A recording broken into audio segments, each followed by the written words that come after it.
Livro A Doutrina Secreta, de Helena Petrovna Blavatsky. Sexta instância. Título: Nosso mundo, seu crescimento e desenvolvimento.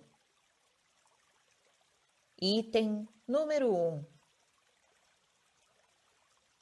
Pelo poder da Mãe de Misericórdia e Conhecimento, Kawan Rin, a trina de Kawan Shai Rin, o Foá, o sopro de sua progenie, o filho dos filhos, tendo feito sair das profundezas do abismo inferior, observação, o caos, a forma ilusória de Shaen Tashan, observação, nosso universo, e os 7 elementos.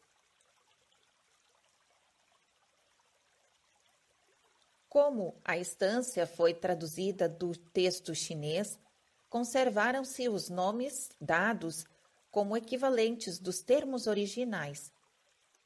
Declinar a verdadeira nomenclatura esotérica só serviria para confundir o leitor. A doutrina bramânica não possui equivalentes para aqueles termos. Parece que Vak, sob muitos aspectos, se aproxima de Kawan Rin, da chinesa. Mas na Índia não existe um culto regular de Vak sob este nome, como há na China o de Kawan Rin. Nenhum sistema religioso exotérico adotou jamais um criador feminino. A mulher, desde o início das religiões populares, foi sempre considerada e tratada como inferior ao homem. Na China e no Egito, é que Kawan Rin e Isis foram equiparadas aos deuses masculinos. O esoterismo não leva em conta os sexos. Sua divindade mais elevada carece de sexo e de forma. Não é nem pai, nem mãe. E os seus primeiros seres manifestados, celestes e terrestres, só gradualmente passam a ser andrógenos para finalmente se separarem em 2 sexos distintos.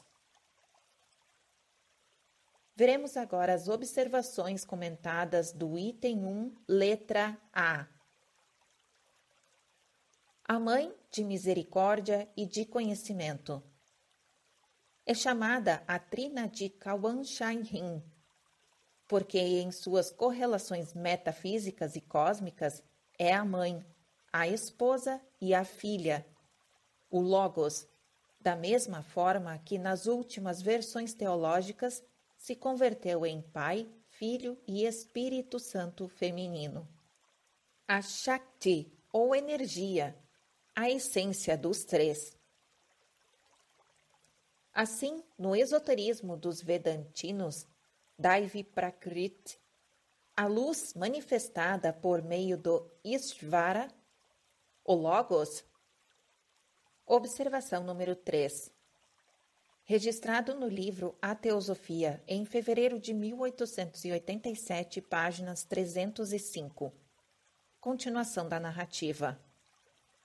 O Logos representa ao mesmo tempo a mãe e a filha do Logos, ou verbo de Parabrahman, ao passo que nos ensinamentos trans-himalaicos e na hierarquia de sua teogonia alegórica e metafísica, é a mãe, ou a matéria abstrata e ideal, Mula Prakrit, a raiz da natureza, do ponto de vista metafísico, uma correlação de Adbhuta, manifestada no Logos, Avalokiteshvara, e no sentido puramente oculto e cósmico, Foá, o filho do filho, a energia andrógena que provém daquela luz do Logos e que se manifesta no plano do universo objetivo como a eletricidade, tanto latente como revelada,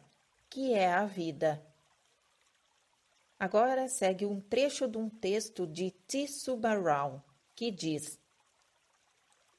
a evolução principia pela energia intelectual do Logos, e não simplesmente pelas potencialidades contidas em Mula Prakriti. Essa luz do Logos é o liame entre a matéria objetiva e o pensamento subjetivo de Ishvara, ou Logos. É chamada Foá em vários livros budistas. É o instrumento por meio do qual o Logos opera. Observação número 4. Citação registrada na página 306. Continuação da narrativa. Fim do trecho de T. Subbarao e fim das observações comentadas da letra A. Veremos agora as observações comentadas da letra B. Kawan Rin Tien significa o céu melodioso do som, a morada de Kawan Rin, ou a voz divina. Esta voz é o sinônimo do verbo ou palavra, a linguagem, a expressão do pensamento. Pode-se ver aí a conexidade e a origem da Beth Kol hebreia, a filha da voz divina, ou o verbo, ou o logos masculino e feminino, o homem celeste, Adão Kadmon, que é ao mesmo tempo Séfira. A última foi seguramente precedida pela Vak hindu, a deusa da linguagem ou da palavra, porque Vak, a filha, e porção feminina, como já se disse, de Brahman, gerada pelos deuses, é justamente o Kawan Rin, com Ísis, também filha, esposa e irmã de Osíris, e outras deusas, o Logos feminino, por assim dizer, a deusa das forças ativas da natureza, a palavra, voz ou som, e a linguagem. Se Kawan Rin é a voz melodiosa, Vak é a vaca melodiosa, que dá o alimento e a água, o princípio feminino, sob a forma de leite. Quem nos nutre e sustenta como nossa mãe natureza.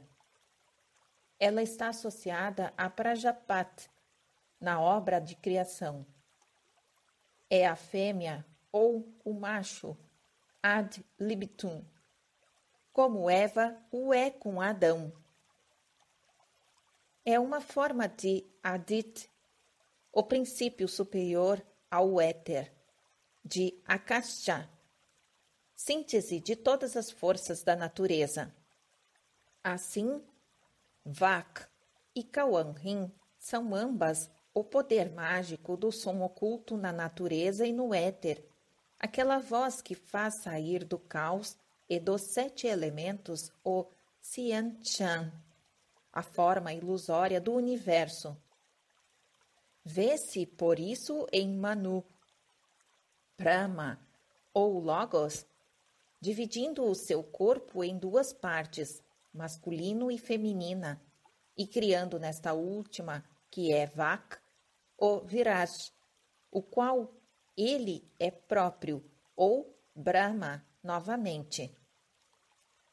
Eis como um sábio vedantino e ocultista se externa a respeito daquela deusa, explicando as razões por que Ishvara, ou Brahma, é chamado de verbo ou logos.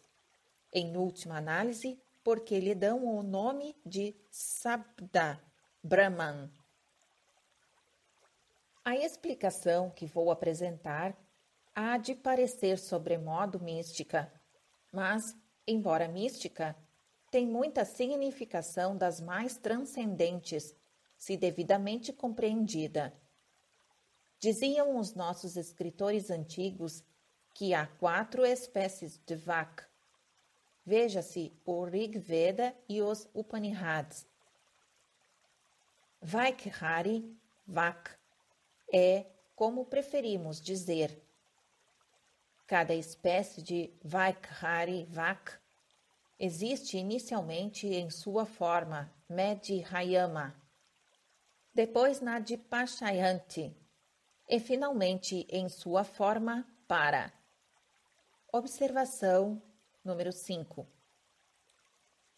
Madhyaya entende-se como algo cujo princípio e cujo fim são desconhecidos, e Para significa infinito. Estas expressões se referem ao infinito e à divisão do tempo. Continuação da narrativa. A razão pela qual este pranava se chama Vak está em que os 4 princípios do grande cosmos correspondem a essas 4 formas de Vak.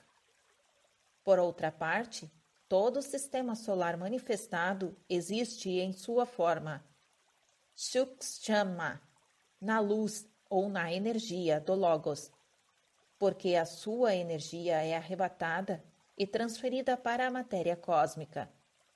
Todo o cosmos, em sua forma objetiva, é Vaikhari Vak, a luz do Logos. É a forma Madhyayana. O próprio Logos é a forma Pashayanti. E para Brahmanan é o aspecto para Divak. À luz desta explicação, devemos procurar compreender certos ensinamentos de vários filósofos, segundo os quais o cosmos manifestado é o verbo manifestado como cosmos. Observação número 6. Citação registrada na página 307. Continuação da narrativa. Fim das observações comentadas da letra B e fim do item número 1. Sexta instância, item número 2. O veloz e radiante 1 produz os 7 centros Laya. Observação número 7. Laya, do sânscrito, o ponto da matéria em que cessou toda a diferenciação. Continuação da narrativa. Contra os quais ninguém prevalecerá até o grande dia, se conosco. E assenta o universo sobre estes eternos fundamentos, rodeando Shayanchan com os germes elementais. Observações comentadas do item 2, letra A.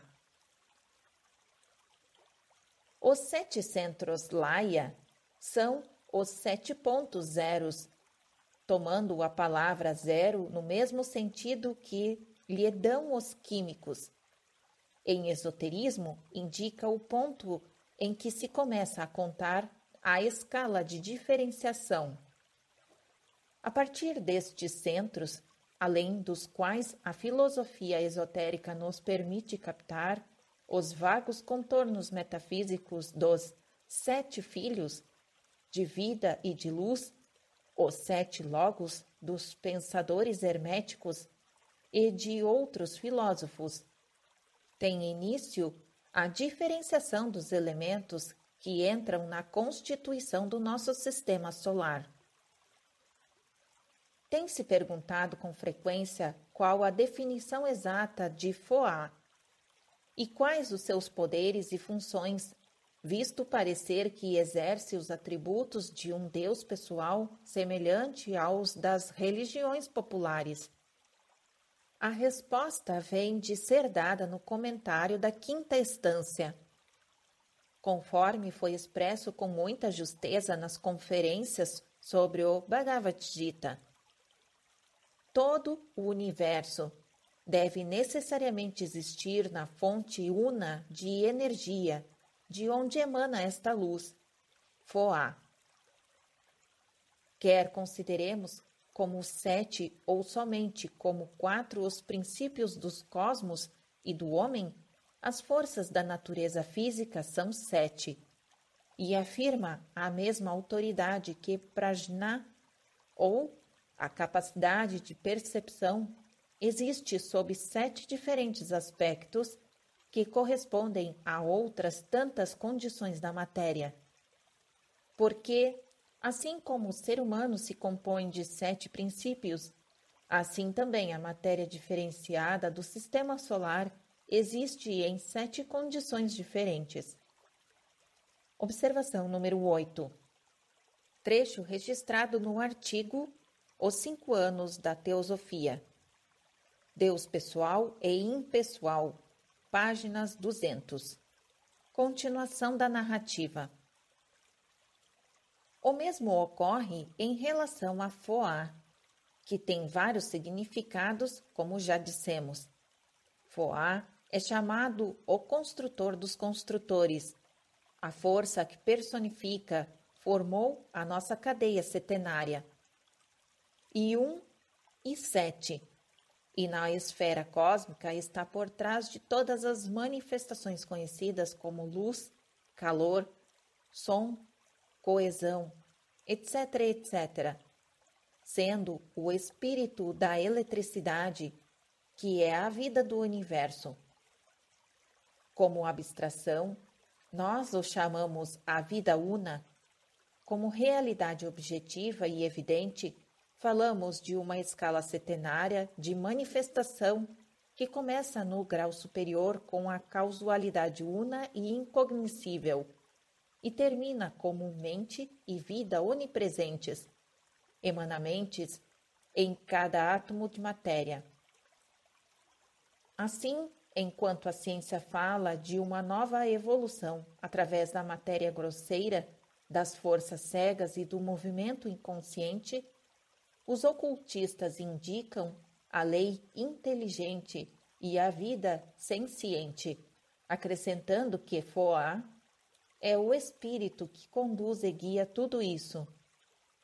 Não é, entretanto, um Deus pessoal, mas a emanação daqueles outros poderes que existem por trás dele, denominados pelos cristãos os mensageiros do seu Deus na realidade, dos Elohims, ou melhor, de um dos 7 criadores chamados Elohim, e que nós designamos como o mensageiro dos filhos primordiais da vida e da luz.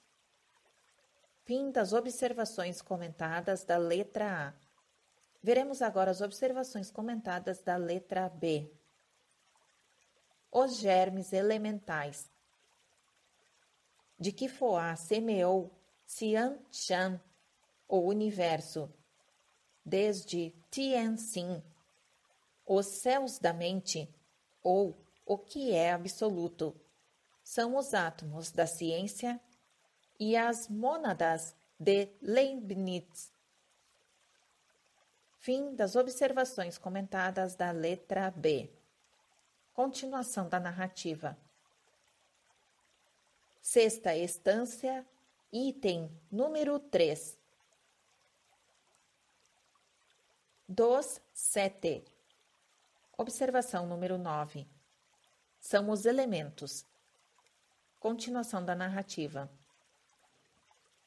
Primeiro, 1 manifestado, 6 ocultos, 2 manifestados, 5 ocultos, 3 manifestado, 4 ocultos, 4 produzidos, 3 ocultos, 4 e 1 tsan. Observação número 10. Tsan é fração. Continuação da narrativa. 1 tsan revelados, 2 e meio ocultos, 6 para serem manifestados, 1 deixado à parte. Por último, 7 pequenas rodas girando, uma dando nascimento à outra. Observações comentadas do item 3, letra A. Se bem que as instâncias se referiram a todo o universo após um Mahapralaya, dissolução universal. Esta frase, como todo estudante de ocultismo pode ver, também diz respeito, por analogia, à evolução e à formação final dos 7 elementos primitivos, embora compostos de nossa Terra. Destes elementos, 4 se acham atualmente manifestados em sua plenitude, enquanto o 5º, o éter, só o está em parte. Como chegamos apenas à segunda metade da 4ª ronda, o 5º elemento não deverá manifestar-se plenamente, senão na 5ª ronda. Os mundos, o nosso inclusive, foram nos seus primórdios, como germes naturalmente desenvolvidos do elemento 1, em sua segunda fase. O Pai e Mãe, a alma diferenciada do mundo, não o que Emerson chama superalma, quer se dê a esta fase o nome de poeira cósmica ou névoa de fogo, segundo a ciência, quer se deem os Akasha Jivatman, luz astral divina ou alma do mundo, segundo o ocultismo. Mas este primeiro estádio da evolução foi seguido por outro, com o transcurso do tempo.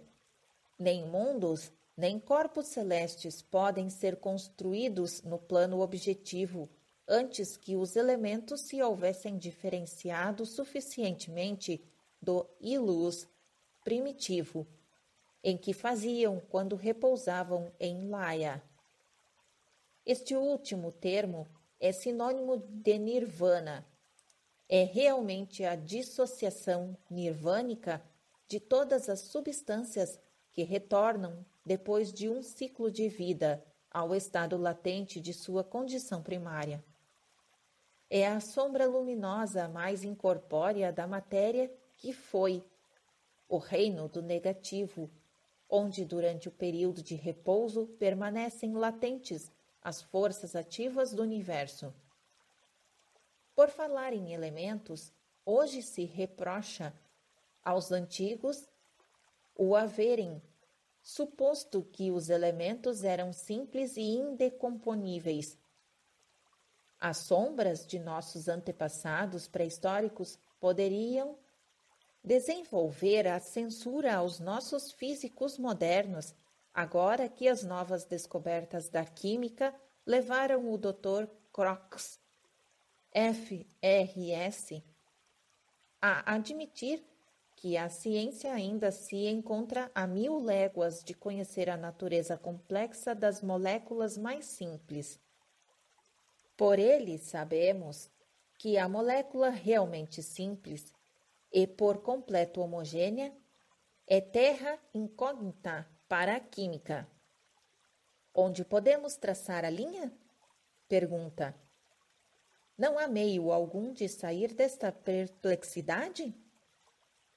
Será preciso que os exames elementares sejam de tal modo severos que só permitam a aprovação de 60 a 70 candidatos, ou devemos, ao revés, abrir as portas a fim de que o número de admissões fique limitado tão somente pelo número de pretendentes? E então o sábio químico, citando exemplos surpreendentes, declara. Segue o trecho. Vejamos o caso de ítrio.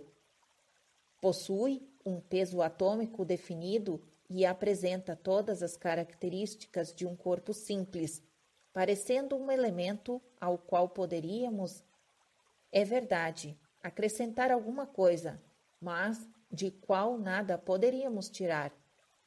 Não obstante, o ítrio, este elemento suposto tão homogêneo, quando submetido a determinado processo de fracionamento, resolve-se em partes que não são absolutamente idênticas entre si e que mostram uma graduação em suas propriedades. Vejamos também o caso do didímio. Era um corpo que apresentava igualmente todas as características reconhecidas de um elemento.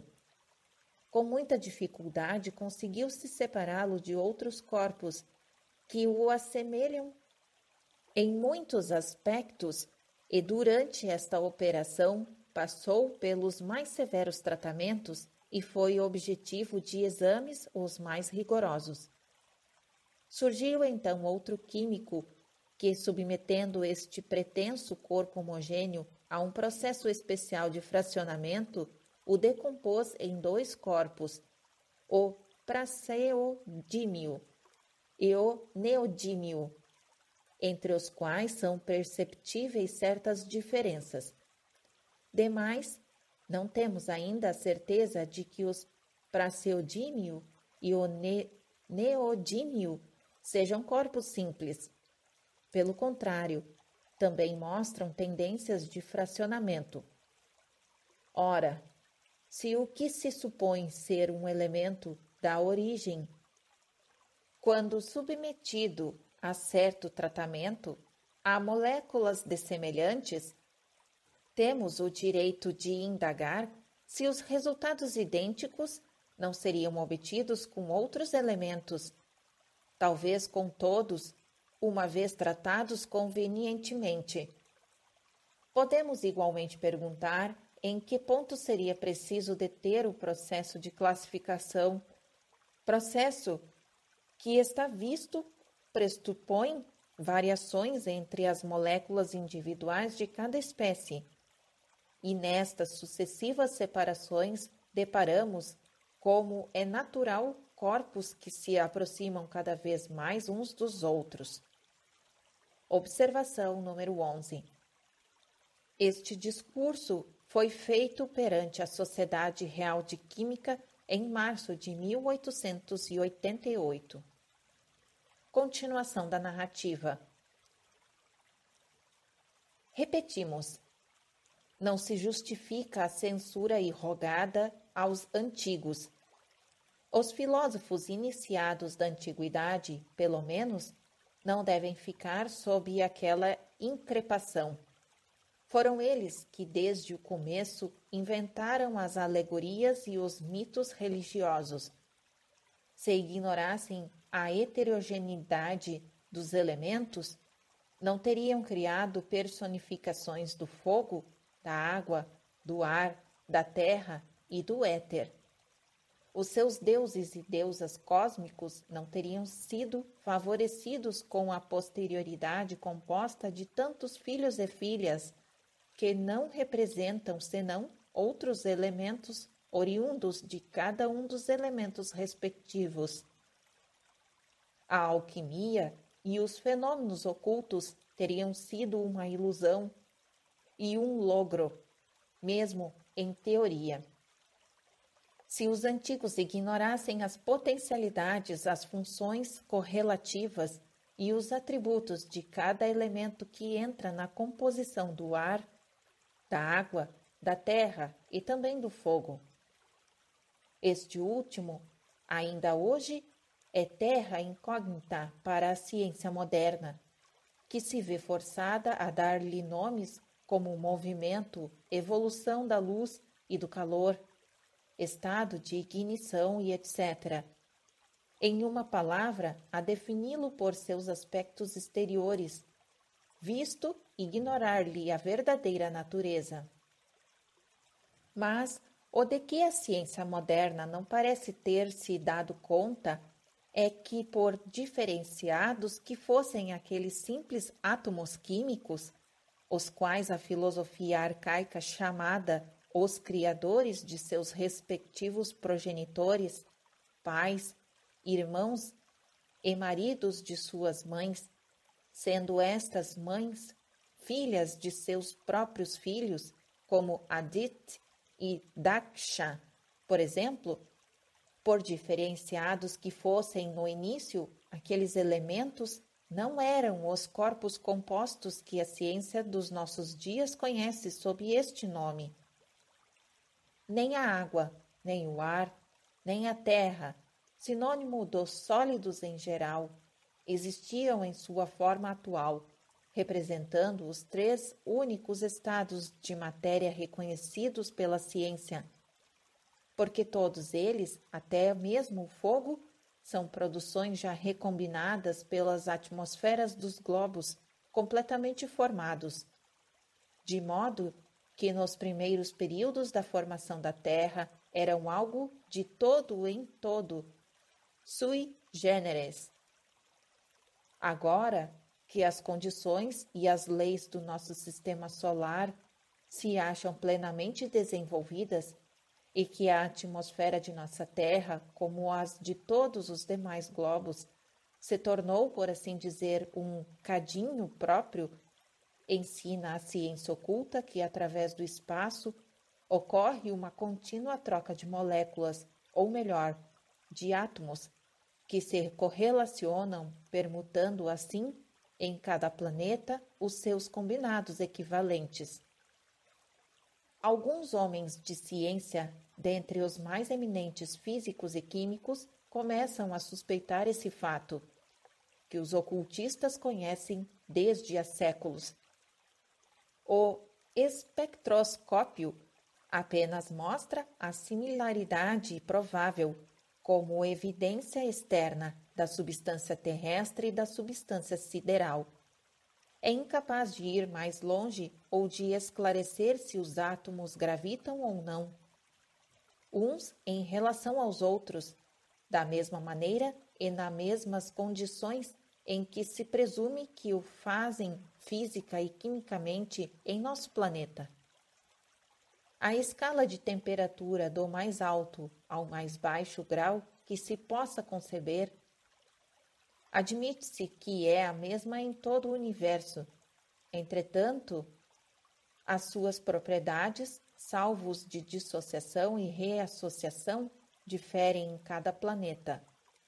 E assim entram os átomos em novas formas de existência, formas que não são nem conhecidas nem sequer imaginadas pela ciência física. Conforme já dissemos naquele artigo, Os 5 anos da Teosofia, página 242. A essência da matéria cometária, por exemplo, é inteiramente diversa das características químicas e físicas conhecidas pelos cientistas mais ilustres de nossa Terra. E essa mesma matéria, durante sua rápida passagem através de nossa atmosfera, experimenta certas modificações em sua natureza. Em consequência, os elementos do nosso planeta, assim como os de todos os seus irmãos do nosso sistema solar, diferem tanto uns dos outros em suas combinações, como diferem dos elementos cósmicos situados de além de nossos limites solares. Tal coisa é ainda corroborada pelo mesmo homem de ciência, que no discurso já citado se refere à declaração de Clerk Maxwell, de que os elementos não são absolutamente homogêneos. Escreve ele. Segue o trecho. É difícil conceber a seleção e a eliminação de variedades intermediárias, porque onde essas moléculas eliminadas terão ido parar, se como temos razões para crer o hidrogênio, etc., das estrelas fixas se compõe de moléculas em tudo idênticas às nossas? Para começo de conversa, nós poderíamos pôr em dúvida esta identidade molecular absoluta, visto que até agora não dispomos de outros meios para determiná-las, senão os que nos proporciona o espectroscópio. E por outro lado, admite-se que para poder comparar e discernir com precisão os espectros de 2 corpos, é preciso examiná-los sob idênticos estados de temperatura, de pressão e todas as demais condições físicas. A verdade é que temos visto no espectro solar raios que ainda não foi possível identificar. Fim do trecho. Continuação da narrativa. Segue-se, portanto, que os elementos do nosso planeta não podem ser tomados como estalão aferidor na comparação com os de outros mundos, pois cada mundo tem o seu Foá, que é onipresente em sua própria esfera de ação. Existem, porém, tantos Foás quantos são os mundos, e cada um deles varia em poder e em grau de manifestação.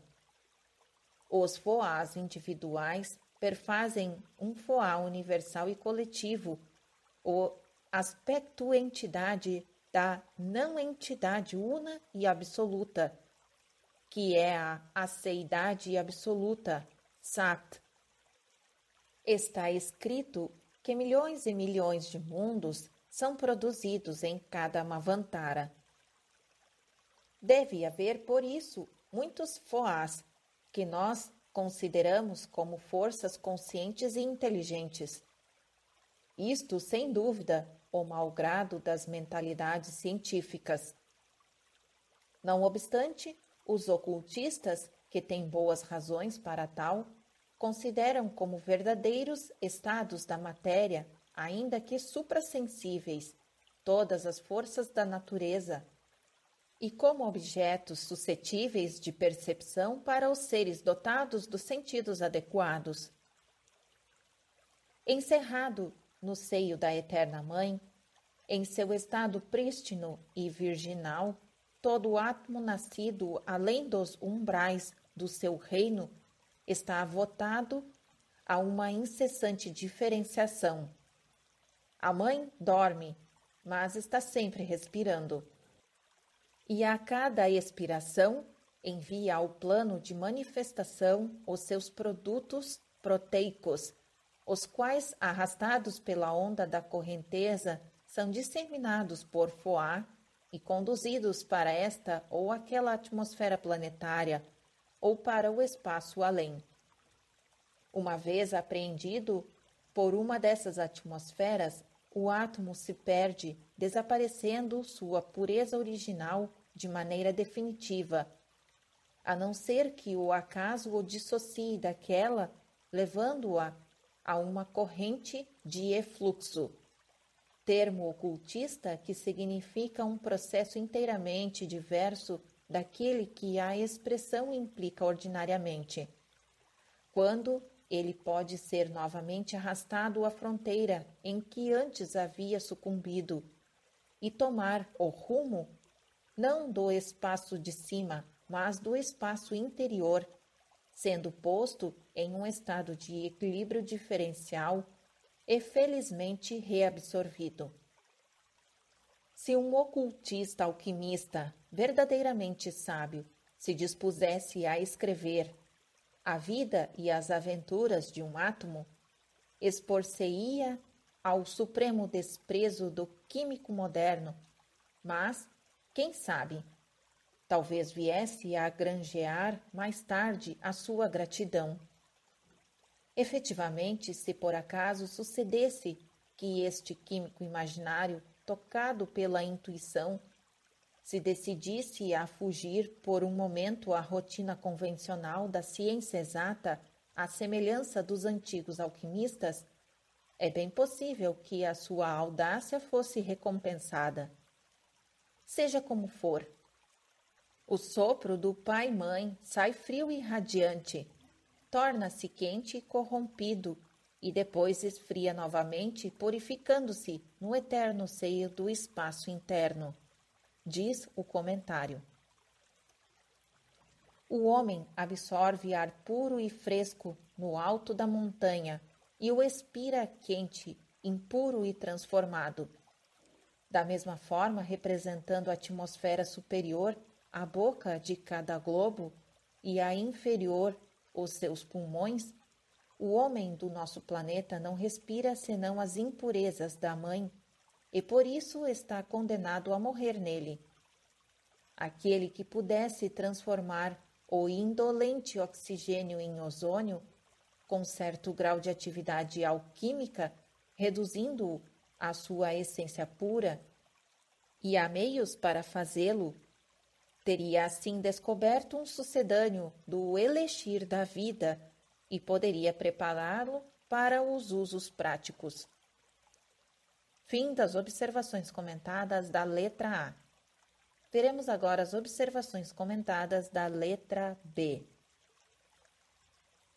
O processo especificado pelas palavras pequenas rodas, uma dando nascimento à outra, ocorre na sexta região a contar de cima e no mais material dos planos do mundo, dentre todos os do cosmos manifestado, o nosso plano terrestre. As 7 rodas são a nossa cadeia planetária. Como rodas, se entende geralmente as várias esferas e centros de forças, mas no presente caso se referem ao nosso anel setenário. Fim das observações comentadas da letra B e fim do item número 3. Continuação da narrativa. Sexta estância, item número 4. Ele as constrói à semelhança das rodas mais antigas. Observação número 12. Refere-se aqui aos mundos. Continuação da narrativa. Colocando-as nos centros imperecíveis. Como as constrói Foá? Ele junta a poeira do fogo, forma esferas de fogo, corre através delas e em seu derredor, insuflando-lhes a vida, e em seguida as põe em movimento, umas nesta direção, outras naquela. Elas estão frias, ele as aquece. Estão secas, ele as umedece. Brilham, ele as ventila e refresca. Assim procede Foá, de um a outro crepúsculo durante 7 eternidades. Observação número 13. 7 eternidades refere-se a um período de 311,040 trilhões de anos, segundo os cálculos bramânicos. Continuação da narrativa. Veremos agora as observações comentadas do item 4, letra A. Os mundos são construídos às semelhanças das rodas mais antigas, isto é, das que existiram nos Manvantaras precedentes e entraram em Pralaya, pois a lei que rege o nascimento, o crescimento e a morte de tudo que há no cosmos, desde o Sol até o vagalume que voa sobre a relva, é una. Há um incessante trabalho de perfeição em cada coisa nova que surge, mas a substância matéria e as forças são sempre as mesmas. E essa lei opera em cada planeta por meio de várias leis menores.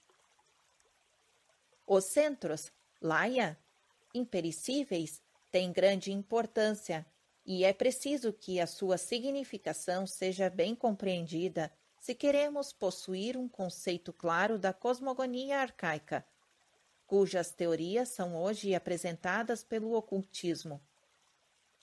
Neste momento, uma coisa pode afirmar-se: os mundos não são construídos nem sobre os centros Laya, nem por cima, nem de dentro deles, pois o ponto zero é uma condição e não um ponto matemático. Fim das observações comentadas da letra A. Veremos agora as observações comentadas da letra B. Tenha-se presente que Foá, a força construtora da eletricidade cósmica, conforme se diz metaforicamente, brotou, como Rudra, da cabeça de Brahma, do cérebro do pai e do seio da mãe, e depois se metamorfoseou em macho e fêmea, ou seja, polarizou-se em eletricidade positiva e negativa.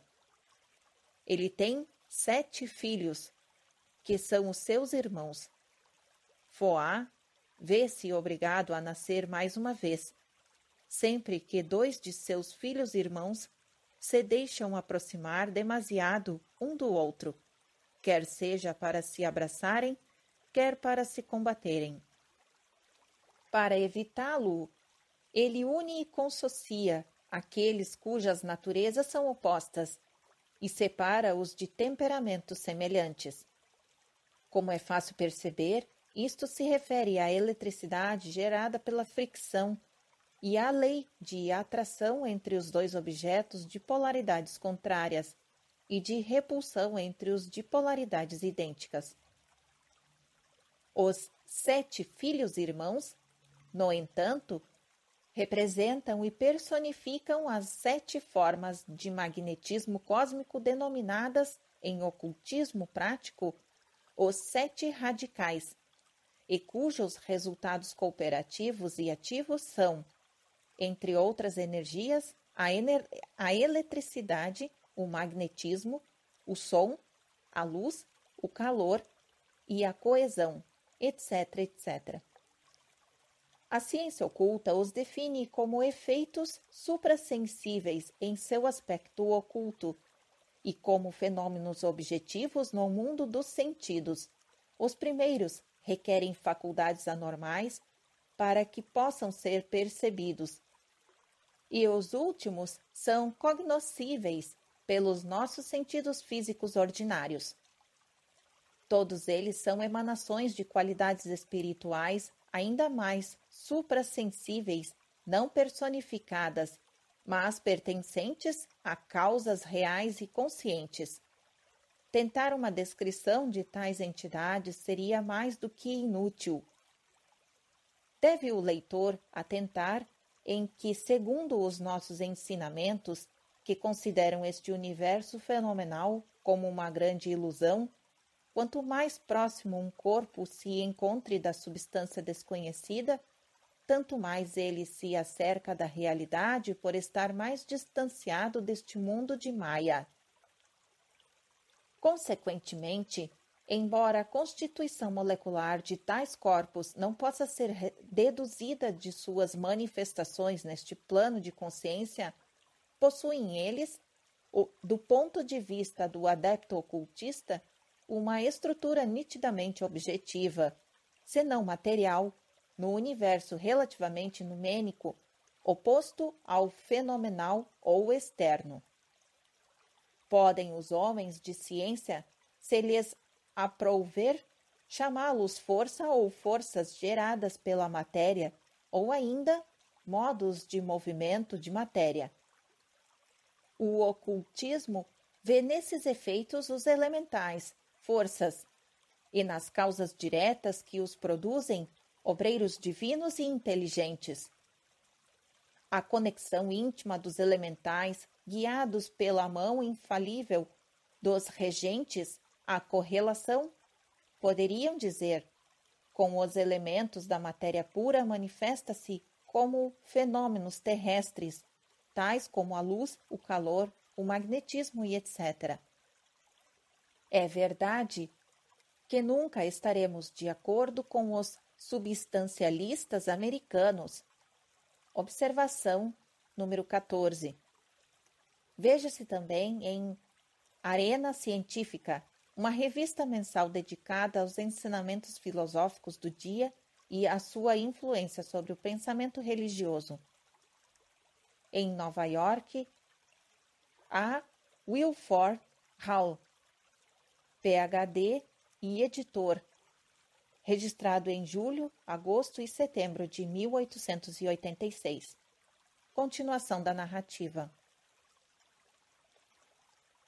Para quem toda a força ou energia, seja luz, calor, eletricidade ou coesão, é uma entidade. Seria o mesmo que dizer que o ruído produzido pelo rodar de uma carruagem é uma entidade, confundindo e identificando assim o ruído com o condutor que está fora ou como o dono, a inteligência diretora, que se acha dentro do veículo. Mas damos certamente aquele nome aos condutores e as inteligências diretoras, os Dayankorans regentes, como já dissemos. Os elementais, as forças da natureza, são as causas secundárias que atuam invisíveis, ou melhor, imperceptíveis, e que, por sua vez, são os efeitos de causas primárias por trás do véu de todo fenômeno terrestre. A eletricidade, a luz, o calor, etc., foram com razão chamados os espectros ou sombras da matéria em movimento, ou seja, dos estados suprassensíveis da matéria de que só podemos perceber os efeitos. Para ampliar o conceito, voltemos à comparação anterior. A sensação da luz é, como o ruído das rodas em movimento, um efeito puramente fenomenal e sem realidade alguma fora do observador. A causa imediata que provoca a sensação é comparável ao condutor, um estado suprassensível da matéria em movimento, uma força da natureza ou um elemental. Mas por trás deste, do mesmo modo que do interior da carruagem, o seu proprietário dirige o condutor, se encontra a causa mais elevada e numênica, a inteligência, cuja essência irradia aqueles estados da mãe que geram os incontestáveis milhares de milhões de elementais ou espíritos psíquicos da natureza, assim como cada gota de água gera seus infusórios físicos infinitesimais. Observação número 15. Veja-se esse trecho também no volume 2, parte 3, seção 14, de Deuses, Mônadas e Átomos. Fim da observação número 15, continuação da narrativa. É Foá quem guia a transferência dos princípios de um a outro planeta, de um astro ao seu astro-filho. Quando um planeta morre, seus princípios essenciais são transferidos a um centro Laia ou de repouso, cuja energia potencial, latente até então, desperta para a vida, principiando a desenvolver-se em um novo corpo sideral. É curioso observar que os físicos, apesar de confessarem honestamente sua completa ignorância a respeito da verdadeira natureza da própria matéria terrestre, sendo a matéria primordial considerada mais como um sonho do que como uma realidade, se constituam, nada obstante, em juízes no tocante àquela matéria, decidindo o que ela pode ou não pode fazer em suas combinações várias. Os cientistas conhecem da matéria apenas a epiderme, mas isto não impede que dogmatizem. É um modo de movimento e nada mais. Mas a força inerente ao sopro de uma pessoa ao expulsar da superfície de uma mesa um grão de poeira é também, não há como negar, um modo de movimento. É igualmente inegável que não significa uma qualidade da matéria ou das moléculas do grão de poeira, senão que emana da entidade viva e pensante que soprou, fosse o impulso consciente ou inconsciente. Em verdade, atribuir à matéria este algo a respeito do qual tão pouco se sabe até agora, uma qualidade inerente chamada força, cuja natureza é ainda menos conhecida, vale por criar uma dificuldade muito mais séria que a de aceitar a intervenção de nossos espíritos da natureza em todos os fenômenos naturais. Os ocultistas, que, exprimindo-se corretamente, não diriam que a matéria é indestrutível e eterna, mas tão somente a substância ou essência da matéria, isto é, Mula Prakriti, a raiz de tudo, afirmam que todas as chamadas forças da natureza, a eletricidade, o magnetismo, a luz, o calor, etc., longe de serem modos de movimento de partículas materiais, são in esse, ou seja, em sua constituição última, os aspectos diferenciados daquele movimento universal que foi examinado e discutido nas primeiras páginas deste volume.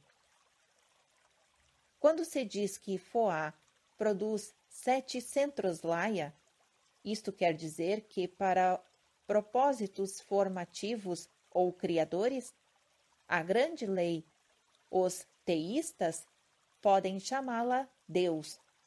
Detém, ou antes, modifica o seu movimento perpétuo sobre 7 pontos invisíveis dentro da área do universo manifestado.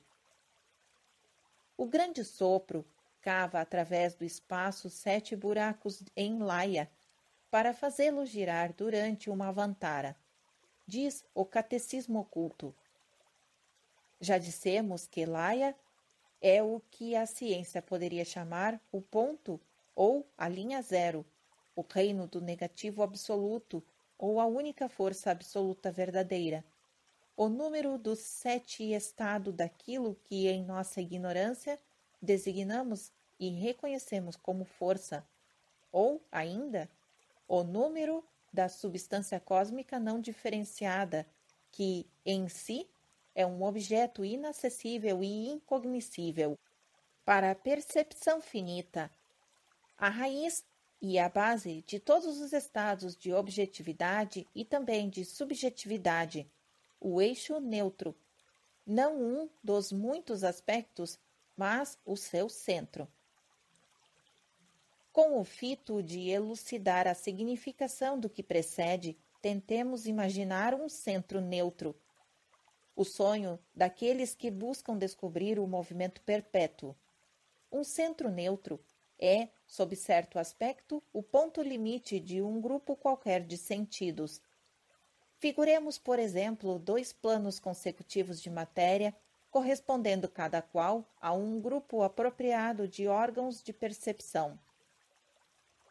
Vemo-nos obrigados a admitir que entre estes 2 planos de matéria se processa uma incessante circulação e, se acompanharmos os átomos e as moléculas do plano inferior, por exemplo, em suas transformações ascendentes, chegarão estas a um ponto além do qual ficarão inteiramente fora do alcance da ordem de faculdades de que dispomos no plano inferior.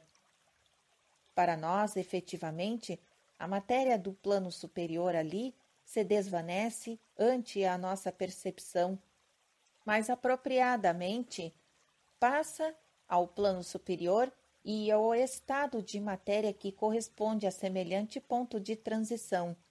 Deve, por certo, possuir propriedades especiais, não fáceis de descobrir. 7 destes centros neutros. Observação número 16. Centros neutros, tal é, segundo cremos, o nome dado pelo Sr. J. W. Kelley, da Filadélfia, inventor do famoso motor, aos por ele também chamados centros elétricos, motor que, conforme esperam seus admiradores, iria revolucionar a força motriz do mundo. Fim da observação número 16. Continuação da narrativa. 7 destes centros neutros são, portanto, produzidos por Foá, e tão logo na expressão de Milton. Perfeitas fundações são acessadas, para nelas erguer-se a construção. Foá incita a matéria à atividade e à evolução. O átomo primordial, Anu, não pode ser multiplicado, nem em seu estado pré-genético, nem no primogenético, e por isso é chamado a soma total, em sentido figurado. Está claro? Pois esta soma total carece de limites. O que para o físico, que só conhece o mundo das causas e efeitos visíveis, é o abismo do nada, para o ocultista é o espaço sem limites do plenum divino. Entre muitas outras objeções, a doutrina da evolução e involução perpétuas ou reabsorção do cosmos, processo que, segundo a doutrina bramânica esotérica, não tem começo nem fim. Argumenta-se que tal não pode ser porquanto, segundo todos os princípios da filosofia científica moderna, esgotar-se é uma necessidade imperiosa para a natureza. Se a tendência da natureza para esgotar-se constitui realmente uma forte objeção à cosmogonia oculta, é o caso de perguntarmos: como explicam os vossos positivistas, livres pensadores e homens de ciência a massa de sistemas siderais em atividade que nos rodeia? Eles tiveram a eternidade para se esgotarem? Por que então o cosmos já não se converteu numa imensa massa inerte? Supõe-se que a Lua é um astro morto esgotado, mas isso não passa de uma hipótese. E não parece que a astronomia conheça muita coisa a respeito dos astros mortos. Observação número 17. A Lua está morta apenas no que respeita aos seus princípios internos, isto é, psiquicamente e espiritualmente, por absurda que pareça essa afirmativa. Fisicamente, assemelha-se a um corpo paralisado pela metade. A ela faz referência o ocultismo e, com razão, como a mãe insana, a grande lunática sideral. Fim da observação número 17. Continuação da narrativa.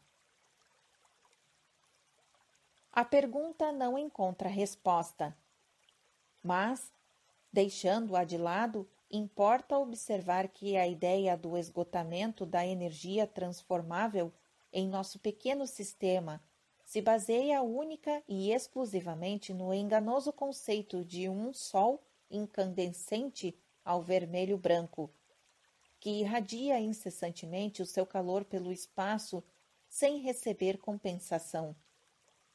A isto respondemos que a natureza entra em declínio e desaparece do plano objetivo tão somente para de novo surgir do plano subjetivo após um período de repouso e subir ainda mais alto. O nosso cosmos e a nossa natureza não se esgotarão, senão para reaparecer num plano mais perfeito, depois de cada pralaya. A matéria dos filósofos orientais não é a matéria, e é a natureza dos metafísicos ocidentais. Pois, que é a matéria? E, sobretudo, que é a nossa filosofia científica, senão aquilo que tão precisa e corretamente Kant definiu como a ciência dos limites do nosso conhecimento? Qual o resultado das inúmeras tentativas da ciência para enlaçar, unir e definir todos os fenômenos da vida orgânica por meio de manifestações puramente físicas e químicas? Simplesmente especulações em geral, meras bolhas de sabão que se desvanecem uma após outra antes que os homens de ciência possam descobrir fatos reais. Para evitar tudo isso, alcançando o conhecimento muito maior progresso, bastaria que a ciência e sua filosofia se abstivessem de aceitar hipóteses baseadas em hipóteses tão limitadas e incompletas a respeito de sua matéria. O caso de Urano e Netuno, cujos satélites em número de 4 e 1 respectivamente, se acreditava que girassem em suas órbitas de Oriente para Ocidente, enquanto todos os outros satélites giram de Ocidente a Oriente. É um exemplo bem ilustrativo da pouca confiança que devem inspirar todas as especulações, a priori, ainda quando apoiadas em cálculos matemáticos os mais exatos. A famosa hipótese da formação do nosso sistema solar por meio de anéis nebulares, apresentada por Kent e Laplace, fundamentava-se principalmente no pressuposto de que todos os planetas giram no mesmo sentido.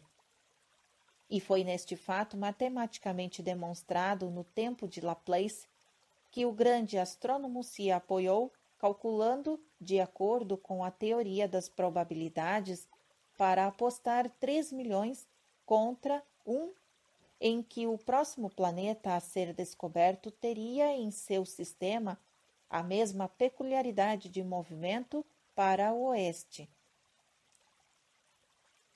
As leis imutáveis das matemáticas científicas foram derrotadas pelas experiências e observações posteriores. Esta ideia do erro de Laplace prevalece ainda nos nossos dias. Mas alguns astrônomos conseguiram finalmente demonstrar que o erro consistiria em admitir-se que Laplace havia cometido um engano e agora se fazem tentativas para corrigir o lapso sem chamar muito a atenção. Mais de uma surpresa desagradável deste gênero aguarda as hipóteses dos nossos sábios, mesmo aquelas de caráter puramente científico. E quantas outras desilusões não será lícito esperar nas questões de tanta a natureza oculta e transcendente das coisas? Como quer que seja, o ocultismo ensina o chamado movimento retrógrado, é um fato. Se nenhuma inteligência do plano físico é capaz de contar os grãos de areia que cobrem alguns quilômetros de praia, nem de penetrar a natureza íntima e a essência das coisas assim tão concretas, que são palpáveis e visíveis na mão dos naturalistas, como pode um materialista linear as leis que governam as mudanças de estado e de existência dos átomos no caos primordial? Como pode saber algo de seguro a respeito das capacidades e das potências dos átomos e moléculas antes e depois de entrarem na formação dos mundos? Estas moléculas imutáveis e eternas, muito mais numerosas no espaço que os grãos de areia nas praias do oceano, podem diferir em sua constituição conforme os limites de seus planos de existência, como a substância da alma difere do seu veículo, o corpo. Sabemos que cada átomo tem 7 planos de ser ou de existência, e que cada plano está regido por suas leis específicas de evolução e de absorção. Os astrônomos, geólogos e físicos, ao pretenderem decidir da idade do sistema solar, sem que possuam uma data sequer aproximada para marcar-lhes o ponto de partida, distanciam-se cada vez mais em cada nova hipótese das fronteiras da realidade e perdem-se nos abismos insondáveis da antologia especulativa. Observação número 18. Depositando os ocultistas a mais completa confiança na exatidão dos seus anais astronômicos e matemáticos, calculam a idade da humanidade e afirmam que o homem, com sexos separados, existem na presente ronda precisamente desde a 18.618.727 bilhões de anos, de acordo com os ensinamentos bramânicos e também com alguns calendários hindus. Continuação da narrativa. A lei de analogia, no plano de estrutura dos sistemas transsolares e dos planetas intrasolares, não se aplica necessariamente às condições finitas a que estão sujeitos os corpos físicos neste nosso plano de existência. Na ciência oculta, esta lei de analogia é a primeira e a mais importante das chaves para a física do cosmos. Faz-se necessário, porém, estudá-la em todas as suas minúcias e dar 7 voltas à chave, antes que seja possível compreendê-las. A filosofia oculta é a única ciência capaz de ensiná-la. Isto posto, como pode alguém contestar a proposição dos ocultistas de que o cosmos é eterno em sua coletividade não condicionada e finito somente em suas manifestações condicionadas, apoiando-se na observação física unilateral de que a natureza tem necessidade de esgotar-se? Observação número 19. A continuação do comentário à sexta instância se encontrará mais adiante. Fim da observação número 19. Continuação da narrativa. Subtítulo em destaque: Uma digressão. Com o quarto sloka, termina a parte das instâncias que se refere à cosmogonia do universo após o último Mahapralaya, ou dissolução universal, aquela dissociação geral que, soada a hora, arrebata do espaço, quais folhas secas, todas as coisas diferenciadas dos deuses aos átomos. A partir daquele versículo, as instâncias só se ocupam, em geral, do nosso sistema solar e das cadeias planetárias que lhes dizem respeito, e, em particular, da história do nosso globo, o quarto, e de sua cadeia. Todos os veículos que se seguem neste volume tratam unicamente da evolução da nossa Terra ou que nela tem curso. Há, com relação a esta última, uma proposição estranha apenas do ponto de vista científico moderno. Entenda-se, que devemos dar a conhecer. Antes, porém, de apresentar ao leitor teorias novas e algo surpreendente, é preciso dizer algumas palavras à guisa da explicação. É imperioso fazê-lo porque tais teorias não somente se acham em oposição ao que ensina a ciência de hoje, mas também contradizem, em certos pontos, afirmações anteriores de outros teósofos que declaram baseadas em suas informações na mesma autoridade que nós invocamos. Observação número 20. Registrado em O Budismo Esotérico, 1883, por A. P. Snett, e também em Maná, Fragmentos de uma História Esquecida, por 2 Chelas, 1885. Fim da observação número 20. Continuação da narrativa. Isso pode dar a impressão de que existe uma contradição formal entre os expositores da mesma doutrina, quando na realidade a divergência se deve a que se estavam incompletos os dados recebidos pelos escritores precedentes, o que os levou a deduzir conclusões errôneas e a fazer especulações prematuras, no afã de darem ao público um sistema completo.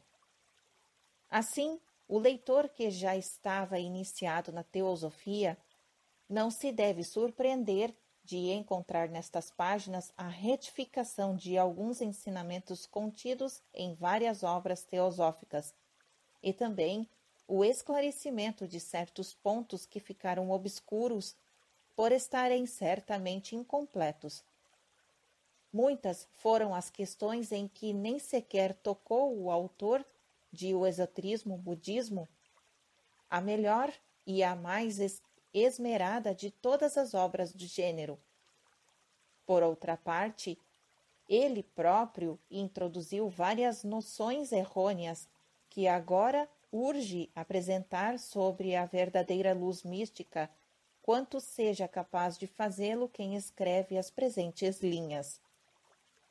Permitam-nos, pois, uma breve interrupção entre os slokas que acabamos de comentar e os que vêm depois, já que são de imensa duração os períodos cósmicos que os separam. Com isso, teremos suficiente tempo para uma visita panorâmica sobre alguns aspectos da doutrina secreta que foram expostos ao público sob uma luz mais ou menos incerta e por vezes errônea. Continuação da narrativa no próximo áudio.